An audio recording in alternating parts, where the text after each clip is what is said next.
Eu ainda sou do tempo que domingo se pegava o bonde lá no Jardim Botânico, Rio de Janeiro, para visitar uma tia velha da minha mãe de 85 anos, lá no Cosme Velho.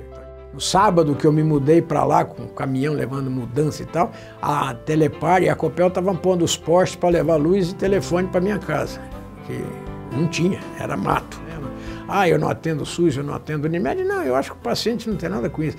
Se eu não quero atender, eu saio. Agora, eu não posso atender mal só porque eu acho que A, B ou C me pagam mal.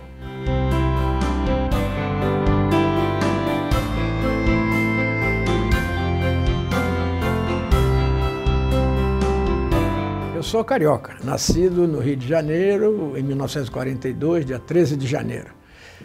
A minha infância, inicialmente, eu não tomei muito conhecimento porque eu era pequeno. De repente, meu pai veio transferido para Curitiba para gerenciar a Secretaria do Estado da Saúde, e eu morei aqui em Curitiba durante 3 anos. Nessa altura, éramos eu e a minha irmã, depois de mim. Moramos 3 anos, voltamos para o Rio de Janeiro, ficamos mais um tempo lá. Depois meu pai foi fazer o mesmo tipo de serviço na Bahia, onde eu morei 3 anos também. Então, até os 8 anos de idade, a minha vida ficou assim, uma parte no Rio de Janeiro, uma parte em Curitiba, retorno ao Rio de Janeiro, fui para a Bahia e voltei para o Rio. Aí, voltando para o Rio, já depois da Bahia, nós tivemos o nascimento de mais uma irmã caçula, 13 anos depois da minha irmã, que é depois de mim ainda. E aí eu fiquei no Rio de Janeiro, meu pai, nós começamos a fazer já ginásio científico naquela época, entrando no vestibular para a faculdade, e ele não quis mais sair do Rio, inclusive por causa do acompanhamento dele com a gente. Na minha família, nós felizmente sempre tivemos um relacionamento bom. Meu pai era considerado, assim, por nós todos, tanto a minha mãe como um indivíduo de respeito, inteligente, correspondia às nossas expectativas e sempre nos deu o apoio necessário, sempre sem cobrar demais. Mas sempre foi assim um regime em que a gente tinha horário, tinha compromisso, tinha que cumprir. Então eu desde pequeno fui acostumado nisso e depois, já iniciando a faculdade, fui fazer o serviço militar, que aí o meu término disciplinar aconteceu. Então hoje eu me considero, não só por mim, mas com a maioria dos caras, um cara muito metódico, muito, sabe, cumpridor das suas obrigações. Então essa foi a minha ideia inicial de vida. Eu sempre estudei escola pública, fiz o primário escola pública, o ginásio científico, o famoso Colégio Dom Pedro II do Rio de Janeiro, e depois fiz o vestibular para a Faculdade de Medicina da Praia Vermelha da Universidade Federal do Brasil. O que a gente sempre gostou na infância da gente foram as oportunidades que nós tivemos, não só no relacionamento familiar, como também por morar em cidades grandes, como era o Rio, evidentemente, depois Curitiba, que estava começando a desenvolver, e Salvador, que é histórica. Então a gente teve a ocasião, e como o meu pai era um sujeito também assim muito familiar, eu ainda sou do tempo que domingo se pegava o bonde lá no Jardim Botânico, Rio de Janeiro, para visitar uma tia velha da minha mãe de 85 anos, lá no Cosme Velho. Então a gente pegava um ônibus, depois pegava um bonde, subia a ladeira do Ascurra e ia para a casa dela. Aquelas casas antigas com sofás e com chá em tigela de porcelana. E a velha de 85 anos tocava piano. Então a gente sentava lá no domingo de tarde para escutar ela tocar piano. Então assim foram essas convivências que nós tivemos com a família. Meu pai tinha inicialmente 15 irmãos e minha mãe 8. Então num determinado momento nós tínhamos 35 primos. E que não era assim com os primos e familiares. Com todos eles não se tinha uma convivência muito regular, mas com 2 ou 3 deles, principalmente tias, as 2, 3 irmãs do meu pai e uma das irmãs da minha mãe, a gente era mais chegado. E foi essa convivência que fez com que a gente começasse a entender as pessoas e começasse até a enxergar a vida de uma forma diferente, sabendo que a coisa tinha um início e provavelmente um final, e que esse final poderia ser trazido para cá ou levado mais adiante, de acordo com que como a gente administraria essa nossa existência. E foi assim que eu fui ensinado. Trabalhei em cima disso, assim, sempre cumpriu aquele respeito com os professores, com os mestres, que hoje não existe mais. Não respeito no sentido de levar reguada e ficar de castigo contra a parede, não. Assim, o respeito porque eles eram já realmente os mestres. Meus professores no Colégio Pedro II, eles foram professores que escreviam os livros didáticos da época, que eram distribuídos no Brasil inteiro. Quer dizer, eu tive uma formação hoje, tive uma formação não só no colegial científico, como também na faculdade, com os caras que eram top 10 a nível brasileiro. Então, eu acho que isso aí foi muito importante na minha formação. Eram caras de nível, de padrão, que tinham a sua vida, mas tinham como ensinar e de que jeito ensinar. Então, dando assim exemplos, como meu pai nos deu, de seguir a vida, né? Primeiro, meu pai era médico, formado no Rio de Janeiro também, na mesma faculdade, 35 anos antes de mim, tá? Ele foi inicialmente urologista e depois partiu para o lado da medicina preventiva, do que naquela época se chamava sanitarista. Ele fazia isso, tanto que ele veio para o Paraná, para a Bahia, já como sanitarista. Então a gente também sempre aprendeu que era uma coisa assim de pesquisa, de observação, uma coisa que sempre chamou a atenção e que ele sempre nos tentou levar para prestar essa atenção.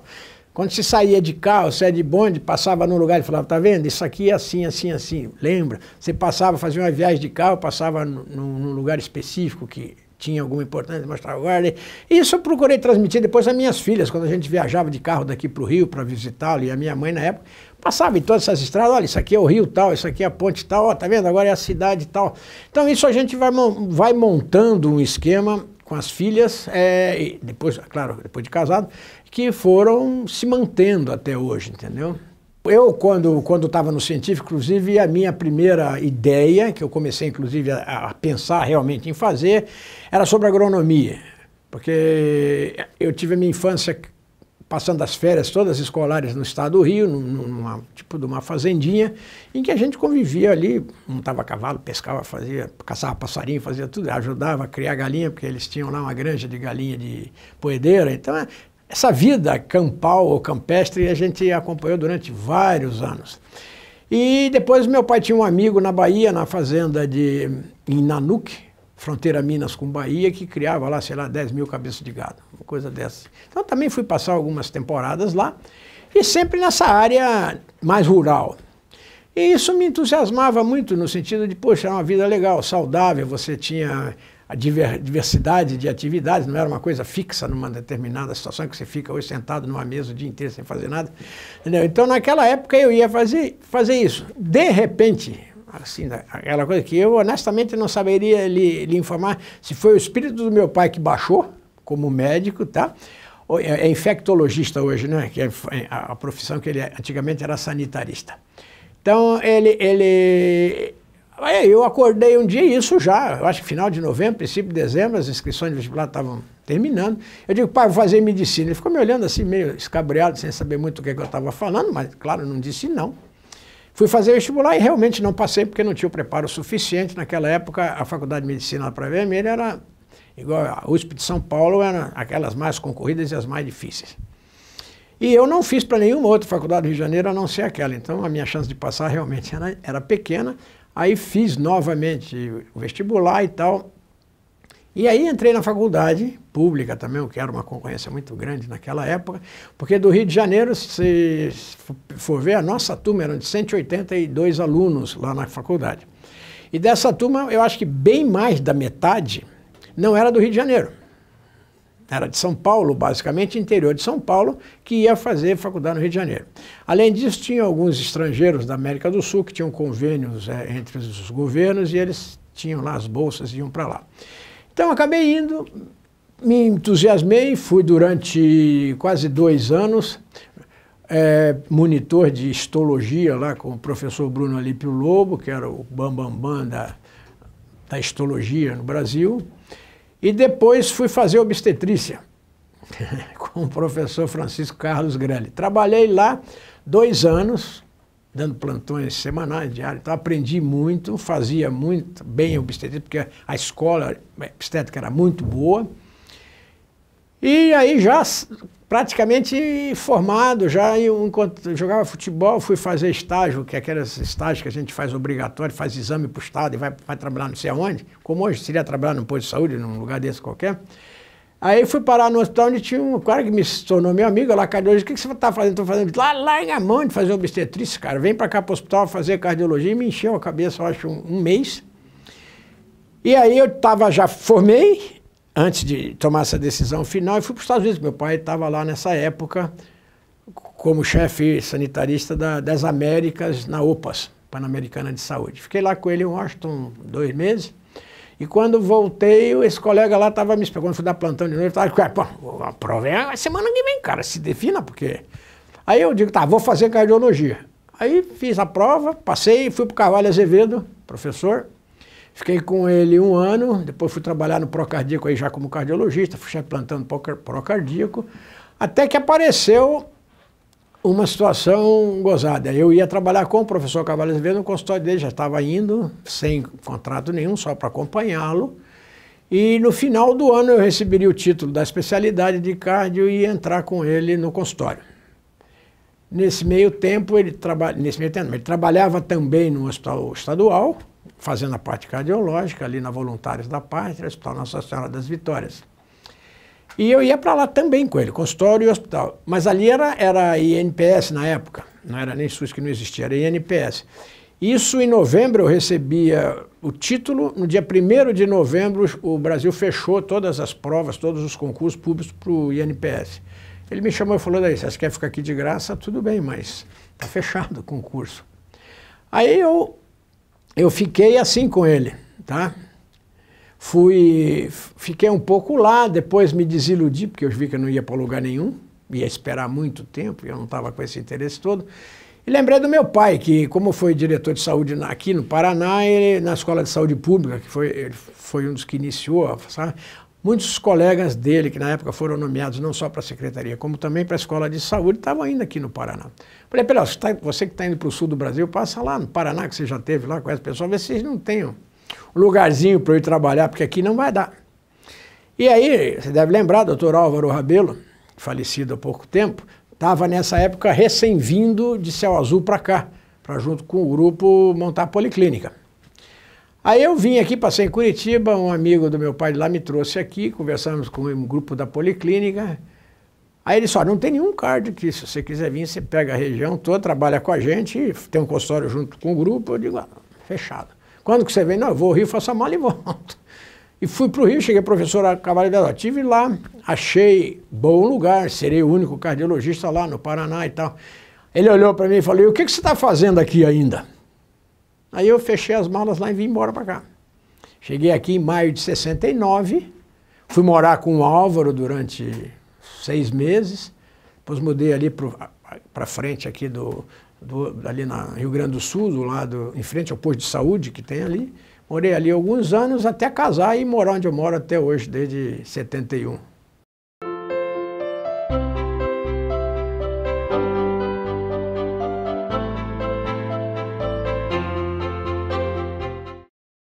A Ótica Araújo oferece excelência no atendimento e qualidade em óculos solares e de grau.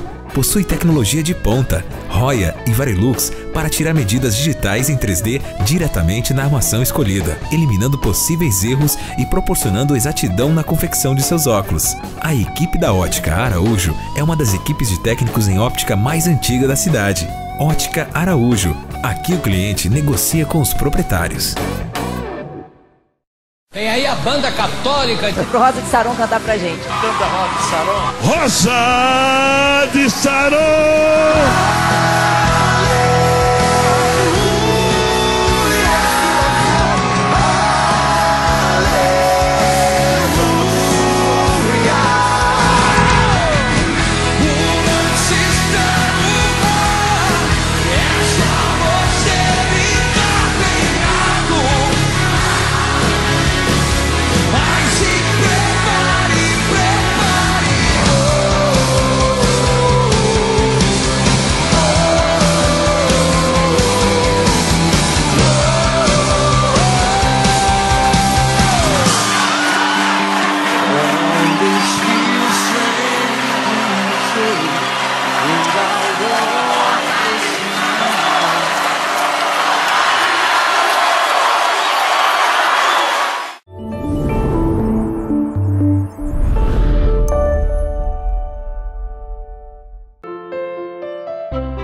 A minha família começou assim. Quando eu cheguei aqui, evidentemente solteiro, a única distração que eu tinha como bom carioca era ir final de semana para o clube, no caso o Country Club, que o Drummond, o Richa, um monte de senhores e eu, que não era bem mais novo, mas era mais novo que esse, que a gente ia lá fazer ginástica todo dia, depois tomava banho de piscina, tomava sauna sábado e domingo, e tinha almoço, e tinha aqueles troços.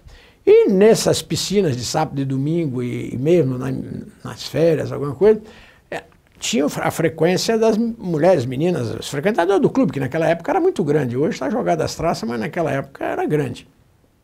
A conheci no final de 69, quando eu cheguei aqui, e casamos em 71, meados de 71. Aí mudamos lá para o country, na casa que eu moro até hoje, era mato, aquilo lá era uma picada de carro do portão do clube até a porta da minha casa. No sábado que eu me mudei para lá, com um caminhão levando mudança e tal, a Telepar e a Copel estavam pondo os postes para levar luz e telefone para minha casa, que não tinha, era mato. E assim comecei, morei lá, depois nasceu a minha mais velha, 1 ano e meio depois de 2 anos nasceu a segunda, e depois também, igual meu pai e minha mãe, 11 anos depois nasceu a caçula, que é a única que foi fazer medicina e hoje está fazendo infectologia lá em Porto Alegre, na PUC. Hoje era Sonda, Shirley Sonda, filha do Lauri Sonda, da Dili Sonda, ele já falecido, ela, minha sogra viva ainda. Ela veio lá de Erechim, Rio Grande do Sul, criança ainda, ela veio pequena para cá, se não me falha a memória, ela tinha entre 5 e 7 anos quando se instalou aqui. E o meu sogro começou aqui com o supermercado Los Angeles. E depois eles venderam para onde hoje é Pernambucana, e aí ele parou. A família veio para cá primeiro vendendo automóvel. Tinha, não sei se era Volkswagen, eu não peguei essa época. Que eles e os irmãos ficaram aqui, depois 2 deles abriram esse mercado e o resto saiu para cada canto aí.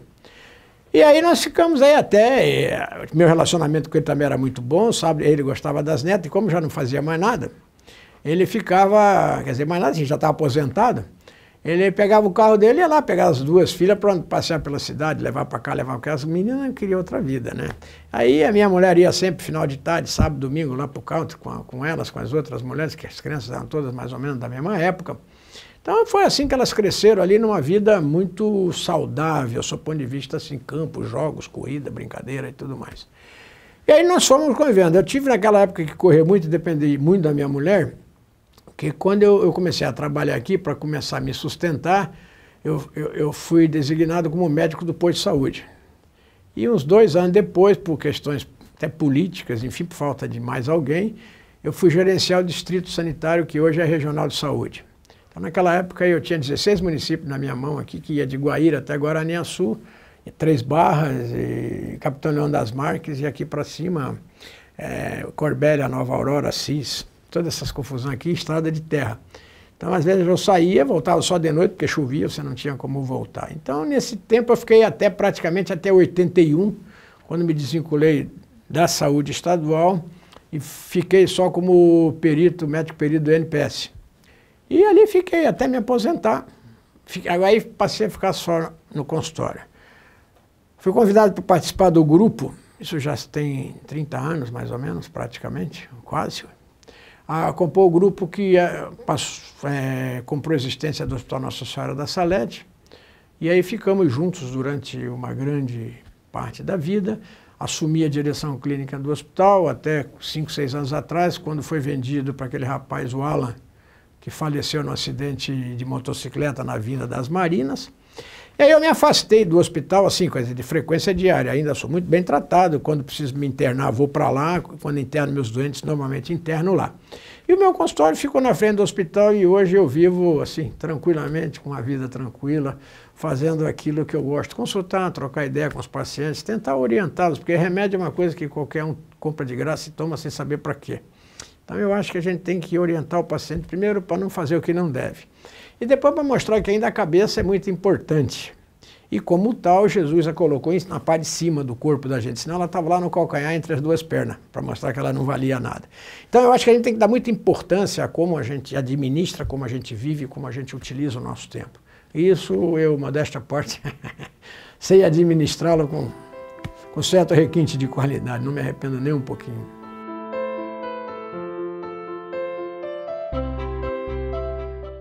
Uma das coisas que me chamou a atenção aqui em Cascavel, que eu realmente nunca tinha ouvido nem falar, foi quando eu fui morar com ele, ali perto da Praça Wilson Geoffroy, morava ele, hoje protético dentário Espada, o velho Espada e mais o Dr. Puglia, que era dentista militar da PM, que já foi embora para Curitiba.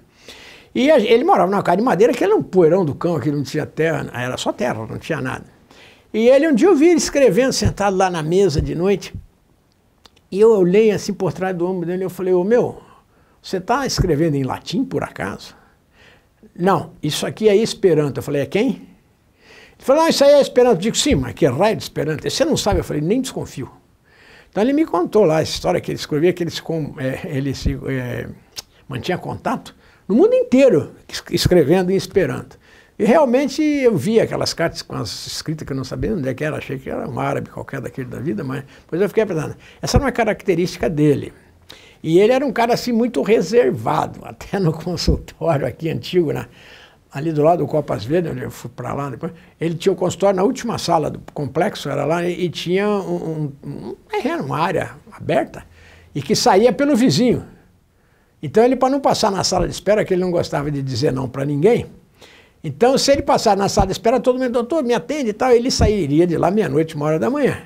Então, ele tinha uma escada no muro, que ele subia por lá pelo vizinho e ia embora. E para chegar também, o vizinho descia já na sala dele, lá pelos fundos. Então, era assim, um indivíduo de altíssima qualidade, amigo inegável para todas as horas, uma cultura enorme, e um médico clínico de mão cheia.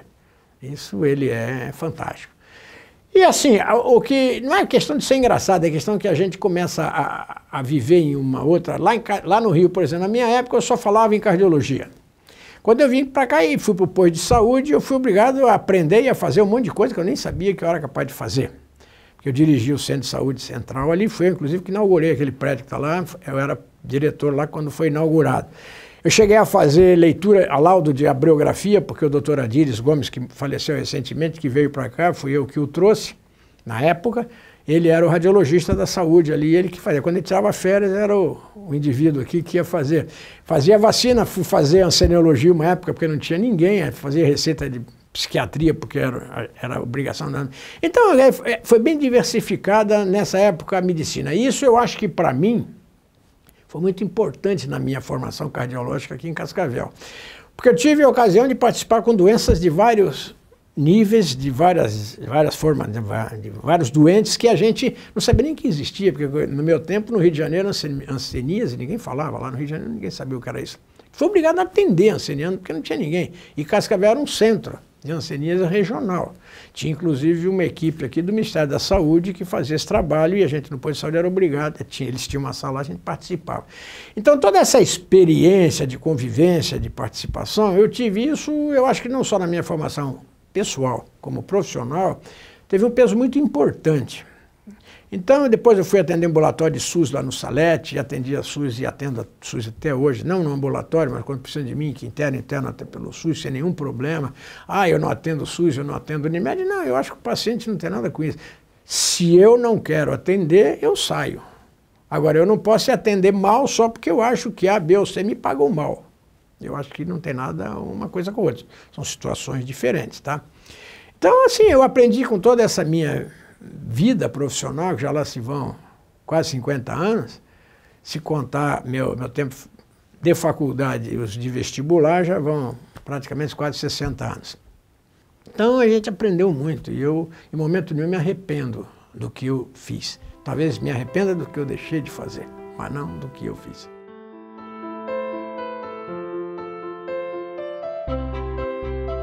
Eu acho assim, eu acho que não é a medicina, eu acho que tudo está degringolando. Eu acho que hoje, com a informatização, com a tecnologia que vem aparecendo num primeiro plano, o médico se esqueceu muito do tratamento com o paciente. Ele inclusive hoje, como lá nos Estados Unidos já fazia há algum tempo, você não mantém contato com o paciente, você pede exame. Porque se você pede exame e o exame diz que não tem nada, aparentemente você está livre de qualquer coisa, porque você acha que a senhora não tem nada, pode ir embora. Mas não é assim. Você pode ter outra coisa, tá certo? E você tem que examinar. O médico, por princípio, tem que ser um clínico. Depois de clínica, ele vai fazer uma especialidade. E isso na faculdade, felizmente, nós tivemos condição, em todos os anos de formação, de ter professores nesse naipe. Então, a cardiologia clínica, você antes é clínico, porque eu não posso chegar lá, botar um estetoscópio, fazer um eletrocardiograma e dizer que você não tem nada. E o fígado? E o rim? E a coluna? Não que eu vá tratar, não vou tratar, mas eu vou lhe encaminhar, eu sei lhe encaminhar. Hoje, além de não saber encaminhar, você não sabe examinar. Então, cria um hiato muito grande. E eu acho que hoje está havendo uma inversão nos valores profissionais, porque eu estava vendo Toledo agora abriu faculdade, veja bem, não tenho nada pessoal contra Toledo, pelo amor de Deus, Pato Branco, lá em Palmas, faculdade de medicina. Quem vai ensinar, meu Deus do céu, você já não tem nem médico. Como que você vai criar uma turma onde você não sabe ensinar, não tem capacitação para ensinar? É o que está acontecendo hoje, você vai nas escolas, hoje na escola é a mesma coisa, primário. As professoras estão mal preparadas, não podem reprovar os alunos, não pode chamar atenção porque apanha, porque bate, porque xinga e ela não tem direito a nada, o aluno passa de qualquer maneira. Como que esse aluno vai fazer medicina daqui a 6, 7, 8 anos se ele não tem formação básica nenhuma? Entendeu? Essa é a minha preocupação. Não é que eu estou dizendo que os médicos não são bons, não é isso, é que a quantidade de médicos em condições de ensino hoje são pequena quantidade em relação ao que eles estão querendo fazer de faculdade de medicina. Não tem como. Não tem como. Então, hoje, em função disso, o que está acontecendo? A medicina está saindo mais para o lado de exames.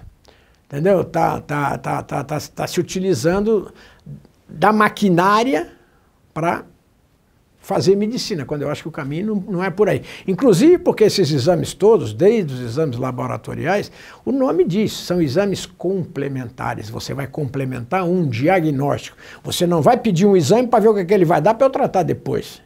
Aí não precisa de médico. Você vai lá num computador qualquer, diz que você sente, pede lá, dá o resultado de 30 exames, ele diz que você vai tomar remédio. Não, ele não precisa do médico. E sai muito mais barata a medicina. Entendeu? Então eu acho que assim é questão de formação, de princípio e de maneira pela qual a gente foi ensinado a trabalhar. Eu não critico os outros. Tá? Eu não vou dizer que eles estão errados e que eles não estão no lugar errado. Não é essa a minha colocação. A minha colocação é que hoje eles estão pagando o ônus da situação geral. Certo? Porque o governo traz os cubanos lá. Né?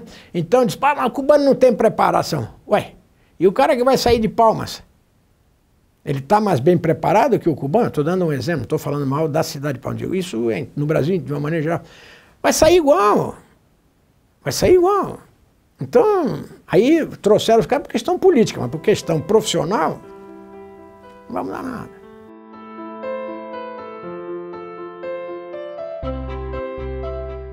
Eu não consegui entender até hoje por que o mundo tem 1 bilhão de anos, a Terra tem outro caminhão de anos, enfim, a vida está aí na Terra há outro montão de anos e a gente só vive uma média de 80 anos. Alguma coisa está errada. Ou você vem de algum lugar e apagaram, ou você vai para algum lugar e ninguém voltou para contar a história. Porque eu acho que Jesus, Deus, enfim, eu acho até que ele estaria sendo até egoísta. Se botasse a gente por 60 anos num lugar que tem 2 bilhões de anos, o que ele quer fazer com a gente aqui? Experiência? Sei lá. Mas eu acho... Então o que me motiva é aproveitar esse curto espaço de tempo que a gente está passando aqui para ser útil, tentar deixar alguma coisa, principalmente para minhas filhas, porque para os outros às vezes não vai resolver nada, então eles vão achar até que a gente está se metendo na vida deles.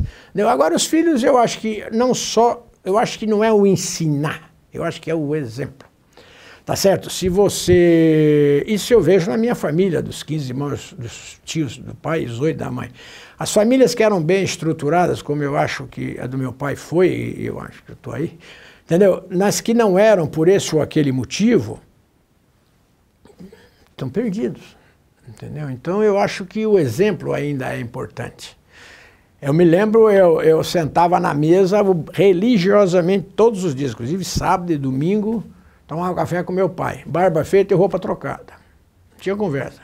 Chegava domingo, pô pai, eu cheguei 3 horas da manhã. Ah é? Você está cansada? Está com sono? Deita cedo hoje de noite. Sabe como é que é? É assim, você tem obrigação de fazer durante o dia. Não é porque você foi a uma festa que outro dia você vai cair na gandaia de novo, não é isso. Eu acho que você tem que ter disciplina, orientação, sei lá. Entendeu? A minha filha, que jogava tênis, ela viajava o Brasil e voltava. Eu cansei de vir com ela de carro, chega aqui domingo, meia-noite, 1h da manhã, viajar o dia inteiro de carro, porque ela jogava tênis por aí afora. 7h30 da manhã ela estava no Marista. Nunca faltou uma aula que foi jogar em Porto Alegre, foi jogar, entendeu? Você tem obrigação e nunca deixou de fazer exercício. Viajava, levava o trabalho para fazer. Entendeu? Então, eu acho que isso é um exemplo que você repasse e provavelmente os filhos dela, espero eu, sejam também levados dessa maneira. Sem bater, sem pôr de castigo, nunca pus, mas não é por aí o caminho.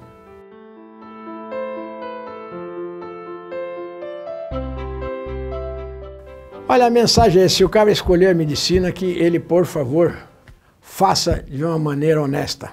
Procure ser aquilo que o paciente espera que você venha a ser. Um ouvinte, um orientador e, se necessário, encaminhá-lo adequadamente aonde não é o teu chão e você pode encaminhá-lo e deixá-lo sempre com as portas abertas para que, na eventualidade dele ou não se dá bem com o seu tratamento ou procurar de novo algum tipo de orientação, ele encontre sempre alguém para lhe dar esse amparo.